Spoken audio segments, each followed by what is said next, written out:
તો ગીર સોમનાથ જિલ્લામાં પણ વાતાવરણમાં આવેલા ઓચિંતા પલટાએ જગતના તાતની ચિંતામાં વધારો કર્યો છે। વેરાવળ શહેર સહિત ગ્રામ્ય વિસ્તારોમાં રાત્રિના સમયે ગાજવીજ અને તેજ પવન સાથે ત્રાટકેલા કમોસમી વરસાદને કારણે ખેતી પાકને ભારે નુકસાન પહોંચ્યું છે। ખાસ કરીને કેસર કેરીના પાક પર આ કુદરતી આફત તૂટી પડતા ખેડૂતો અને ઇજારદારો પાયમાલ થવાની ભીતિ સેવાઈ રહી છે। વેરાવળ તાલુકાના પંડવા ગામ અને તેની આસપાસના વાડી વિસ્તારોમાંથી નુકસાનીના વરવા દ્રશ્યો સામે આવ્યા છે। મોડી રાત્રે અચાનક આકાશમાં કાળા ડિબાંગ વાદળો છવાયા હતા અને જોત જોતામાં કડાકા ભડાકા સાથે વરસાદી ઝાપટું પડ્યું।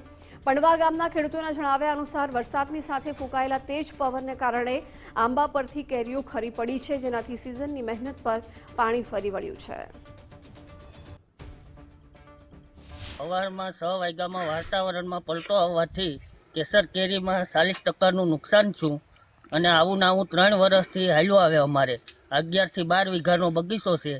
હવે અમારે આને કાપવો કે રાખવો, સરકાર કંઈક સહાય દે તો થાય। એટલે આમાં ખર્ચો બહુ આવે, બરોબર, અને દવા છાંટી, આમાં મહેનત કરી, હજી પણ આમાં કામ ચાલુ જ છે। અત્યારે આ ખાખડી વીણે 5 થી 6 ગુણ ખાખડી થાય। અત્યારે રાતના સમયે વરસાદ તો થઈ ગયો છે। અત્યારે નુકસાન છે બહુ મોટા પાયે। અત્યારે સમજો કે 40-50% જેવું તો ખરી ગયું છે એવું છે। અત્યારે તમે જોવા જાવ તો અત્યારે હું ઇજારદાર છે, અત્યારે ઇજારાના પણ રૂપિયા નહીં થાય। એનું કારણ છે કે આવું ને આવો સમય રહે તો ખેડૂત પણ આમાં અત્યારે શું કરશે એનું કંઈ નક્કી નથી।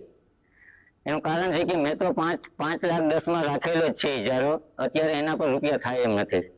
કઈ રીતે રૂપિયા કરવા આનું કઈ નક્કી નથી। હવે થોડી સરકાર આપણી સહાય કરે થોડી ઘણી તો થોડો ઘણો અમારે લાભ થાય એમ છે। બાકી હવે આમાં કઈ રહ્યું નથી કઈ એવું કઈ।